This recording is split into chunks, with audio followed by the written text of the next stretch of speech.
Hello everyone, welcome back to Naomi's Bookshelf. Today we're going to do my mid-month wrap-up.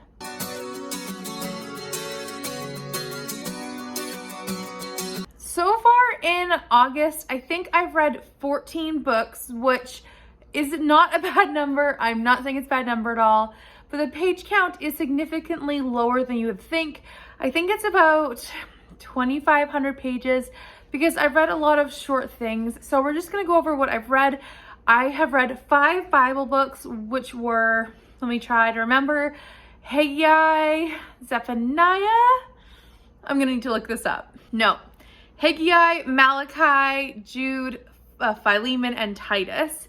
I read them for Olympics-a-thon. They were all translated, obviously. They were not written in English. So I read them and they were really interesting. I've read them before, but they were good to reread. So they were all very short, but they all are individual books of those 14. I've also read 3 Magic Treehouse books, I believe. So they were Day of the Dragon King, Viking Ships at Sunrise, and Hour at the Olympics. So these ones I all gave 4 stars too. I thought they were really interesting with their take on taking books from history and visiting a time period in history. A lot of those time periods were talking about oppression of literature in history. Thought it was really interesting, a great learning tool for young children, young readers. I really enjoyed these 4 books, so I gave them all 4 stars. I am really enjoying the series as I'm reading through them. However, the next book I am in is the Titanic, and I am kind of scared to pick that one up as I'm a bit of a Titanic nerd, so I know a lot, and that one might not live up to expectations. So we'll get to that one next. Next one I actually have a physical copy of, which is And Then There Were None by Agatha Christie. I reread this one as I was not feeling like picking up Agatha Christie, so I reread an old favorite classic. I listened to the Dan Stevens audiobook and I love that one. And I will be having a new Agatha Christie 3 quarterly review. It's not really 3/4 anymore. It's more just anytime I have 3 Agatha Christie's to review, I put out a new video. So this one will be out soon, as this is my 3rd one. And I've got to say, it was really good. A great one on my reread, 5 stars as always. I did notice some new things going around, and I'm going to have a dedicated And Then There Were None video as I want to talk about some themes, some prominent factors in this book, even about the whodunit. I really want to just dive in and have a real spoiler-filled video about this book. So you can keep your eyes peeled for that. They'll probably come out in September. So it'll be out soon-ish. I haven't filmed it yet, but when I do have it filmed and edited, it'll probably be early to mid-September. I'm very excited for that though, because I loved spotting some new things this time around with And Then There Were None. So if you don't know, this one is about 10 people who come to an island. They are not really sure why. They are brought to Soldier Island. They're all brought there under different premises. So a couple people are brought there under the idea that they are brought there for work, employment. Some people are thinking they're going there for vacation. It's all varied, and yet they're all actually brought there because they have, in some cases, or in some literal, some figurative, they've all murdered someone and gotten away with it. So the law can't touch them, and however, someone decides that they will be able to murder them and become a murderer or be a murderer, and they will all be killed one by one until there are none. That's the title. So the whole book is them trying to survive, but one by one, deaths start happening. It's very interesting, very spooky. Love this one. Is I think my favorite Agatha Christie. I always go back to it. Love this one. So like I said, I'll have a 3 Agatha Christie review coming out very shortly. I think that's my next video on the docket.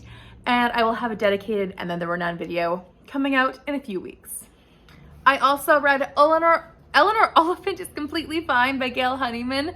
I'm sorry about the traffic. Anyways, I really enjoyed this one. I gave it 4 stars. This one was very interesting.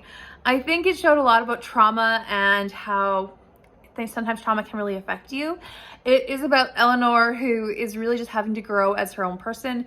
She is struggling with her, well, she thinks she's completely fine. That's the thing. She's completely fine, like in quotations. However, she has to really figure out the fact that she's living in a rut, or she's living in a sense of loneliness. She has no friends. She has this very routine set of life.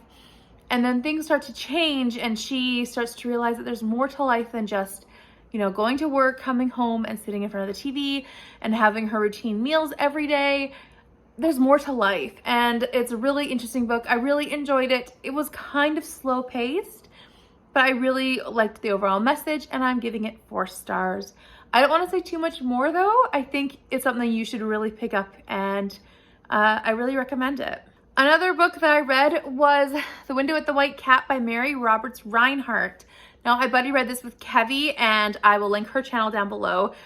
Honestly, this one was my first Mary Roberts Rinehart, and I don't know what to say except for the fact that I feel like I'm cheating on Agatha Christie. This was too good to be, like, it just surprised me, okay? It just surprised me with every single thing, and I was just like, this is just, what? I'm giving this 4 stars, first of all. It's not a 5-star, but it's really close. It was so close to being a 5-star, and I'm like, this author, I'm like, oh, I feel like I'm cheating on Agatha Christie. You can have more than one favorite author, I'm telling myself. So there's that. However, it just feels weird to like an author like this so much, because I've been very faithful and very loyal.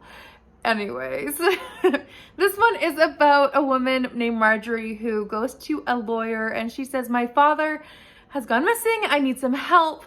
And he kind of steps into this giant puddle of trouble. He goes to visit his home. There's a woman who goes missing. They're missing some items. It's been looted essentially, or there's some robberies going on. Then they go to the White Cat, which is this very notoriously scandalous political, it's very black market kind of idea. It's not completely untouchable, but it's pretty much untouchable by the police, and it's not a good place to be. Anyways, there's some scandal going on, and he is involved. He's not a detective, but he's a lawyer, and it was very, very good. I really enjoyed The Window at the White Cat. I also read this for Kate Howe's book club, which is happening at the end of the month, and I was so impressed with this one. I cannot wait to read everything Mary Roberts Rinehart has written. This is her 3rd novel. How did she do so good? I mean, I'm gonna say this, and I feel like I'm being sacrilegious when saying this, but Agatha Christie's 3rd novel was Murder on the Links, which I think I gave 3 stars to. 3 stars, and the mystery was a solid 3 stars. This one got a 4, and this was her 3rd novel. So, I'm impressed. Anyways, I'm also gonna tell you this. If you have not checked out someone who loves Agatha Christie like I do, and you love Agatha Christie like I do, go check out Kevi. Her channel's down below. Anyways, I loved that book. Not perfect, but it was a real good book. Then I've also read The Magnolia Sisters by Michelle Major. This one was a romantic contemporary. It was about these 3 sisters who are all half sisters, so their father's the same, and he just recently passed away at the very beginning of the book, and they all discover this, and they discover that they all inherit a lot of property, but at the same time a lot of debts. And so the romance series starts with this book. I read book 3 and I reviewed it earlier. I think I reviewed it in June, so I will link that down below as well and in the cards, but I enjoyed it a lot, book 3, so I want to read the rest of the series. I feel like with romance, you don't have to read them in order. So I read book 1, really enjoyed it. This one I think got 4 stars as well. Yeah, 4 stars, checking my memory. But it was fun. It's about Avery, who is coming back. She's one of the children. She's one of the daughters, but she is the oldest. And she's not the claimed daughter. One of them is, and that's the one I have not read, the middle book.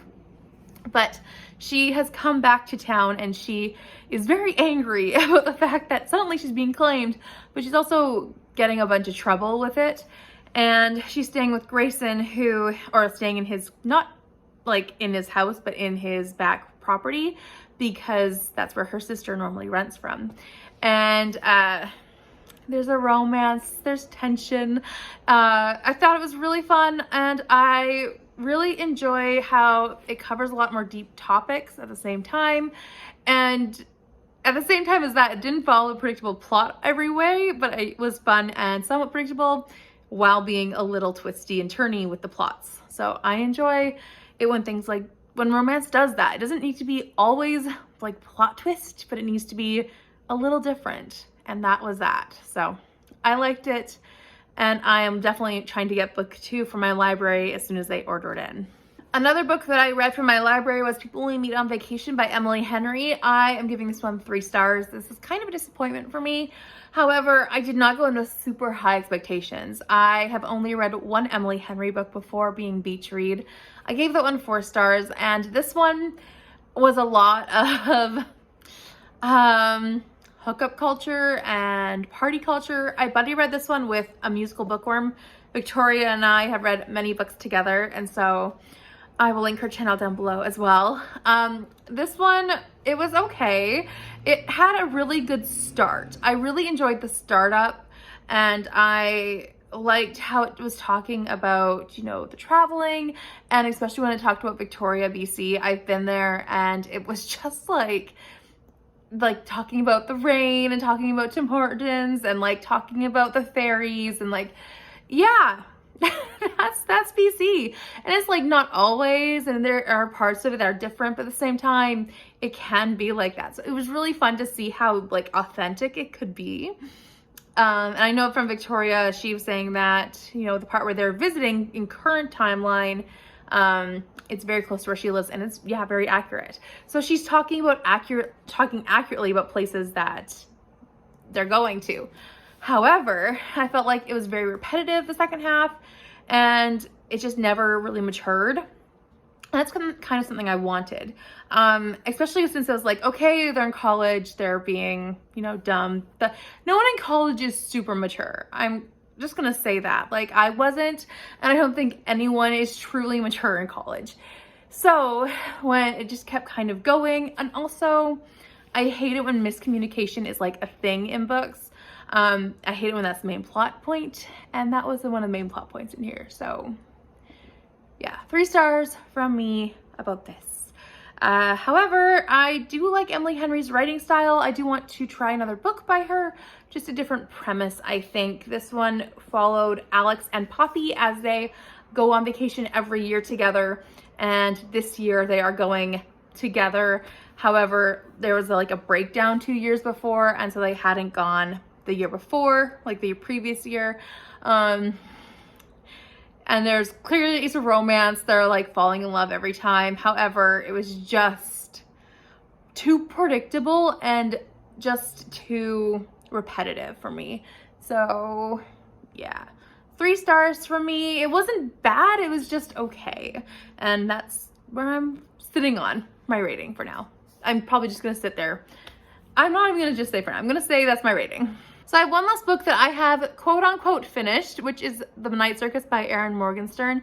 I have DNF'd this book, at least for now. My book club was reading it in April, so I might try finishing it in April. That's the only reason why I'd pick it up again. I am 60% of the way through and I am done. I am not going to pick it up anymore. I tried reading it several years ago and it just never, like, I don't know why I put it down then. And now I think I do. I think it just didn't have enough character, or not enough character, too much character, not enough plot. Maybe not even enough character. It just feels like it's going nowhere. I have been reading it now. Well, I'm filming this on the 17th, and I have been reading it for 17 days, and I finally am giving up. Like, it's taking me 17 days to quit. I didn't want to. I'm buddy reading this with Mrs. Moody Reader and Absinthe Reader, being Antonisha Lachey and Stephanie. I did not want to quit, but I just don't want to. I cannot force myself to read it anymore. I've spent 17 days reading 300 pages. That's not me. I could read that easily in 3 hours. Easily. And it's just, maybe it's the type of fantasy. I think it's not anyways, I'm rating it because I've read 300 pages and I am not going to let those 300 pages get away from me. I'm giving it 2 stars. So it's officially rated on Goodreads as 2 stars. It's beautiful writing, but it's just like, what duel, what premise, what, like, they're not being raised to fight in this. They're literally just being raised blindly. Honestly, I don't even know what to say about this, because it just felt like nothing happened throughout the whole thing that I've read so far. And I just really want to find spoilery reviews, but everything online says like, oh, spoiler free. And I'm like, I just want spoilers. Give me spoilers for Night Circus, please. If you know the end of Night Circus, I don't care if you like loved it and I'm like telling you I didn't like your favorite book. Just please tell me what happens in the end, because I just want to know what happens in the end. That's all I care about. I know they're like fated to die or something. That's all. I don't care. But I just want to know what happens in the end. So please, if you've read The Night Circus, you can like reach out and message me privately if you don't want to spoil everyone in the comments. But I'd like to know. So that's what I have read so far this month officially. I do want to talk about the buddy reads that I am currently reading or I have coming up right away, because that will be fun. And then I just want to talk about what I'm in the middle of right now. So one of the buddy reads that I am currently reading is Diary of a Young Girl by Anne Frank. This one I'm reading with Danny from Spinelli Speaks. We have never read this. She read parts of this when she was in school. I have never read anything of this. Obviously I know the premise, but I have never touched this. So I'm this far in. We are about a third of the way, and it's very sad so far. Well, not sad in the sense that like it's sad content. It's more sad that for me it's like, you know, it's gonna happen. But it's very interesting to hear first person perspective. So I'll be finishing this one out by the end of the month. I also am currently reading this one, as always. But hey, like, I mean, 40% left. That's not bad, right? So yeah, Les Miserables by Victor Hugo. So currently reading that. I'll be currently reading this one till mid-September. So yay me. I am also currently reading Charlotte by Helen Moffat. I am not up to date with my buddy read, but I am reading this with Rainey Day Reads. Voyage of a Time Traveler. I'm sorry if I got that name wrong. And I'm also reading this with Megan the Story Girl. So all of their channels will be down below. Everyone's channels will be down below. And this is a retelling of Charlotte after Pride and Prejudice. And then I have a couple buddy reads I have not started yet, but I will start in like 4 days. And they are Cockroaches by Jo Nesbo. I'm doing this with Nikki from Red Dot Reads. You should check her out. She's been a longtime subscriber of mine, and we've read several books together before she had a channel. And I think you should just go check her out and subscribe or show her some love.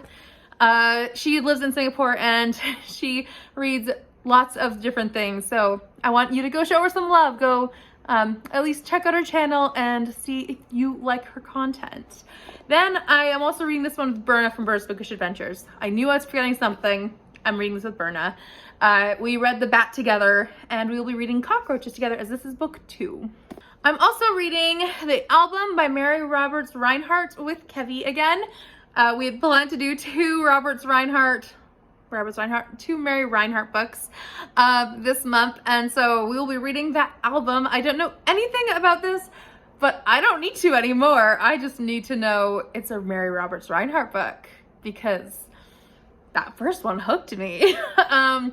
It's something along the lines of like, so the big bold line is Deadly Love Lies. So I don't know. It's a lot thicker than the other one, but I don't care. We're starting this one on the 23rd, and I will be reading this one with much anticipation for how it ends. I am very excited. So there's that. So that's it for my buddy reads I'm currently reading. I have a couple books left that I need to read for my TBR Clue. I might just count them as, as a whatever happens, happens, and I might just get a punishment for September. September also is the month apparently of every single readathon under the sun happening, which is fun, but my goodness, I'm trying to figure out how that's gonna work. So we'll see. I'm kind of trying to wrap my brain around how I'm gonna film my TBR for that. So yeah, we're gonna figure that all out. But I'm gonna try bringing my books along with me for my TBR clue while camping, and it'll be fun. I'm sure it will be fun. Anyways, please let me know down below if you're reading anything that's super exciting, or that you might be DNFing soon, or anything in between. Also, if you are new here, I'd love it if you would subscribe if you like this content, or if you like this at all, if you would give it a big thumbs up. And if you are subscribed but you are not notified and you would like to, you can always click that bell. I will see you next time with another video. Bye for now.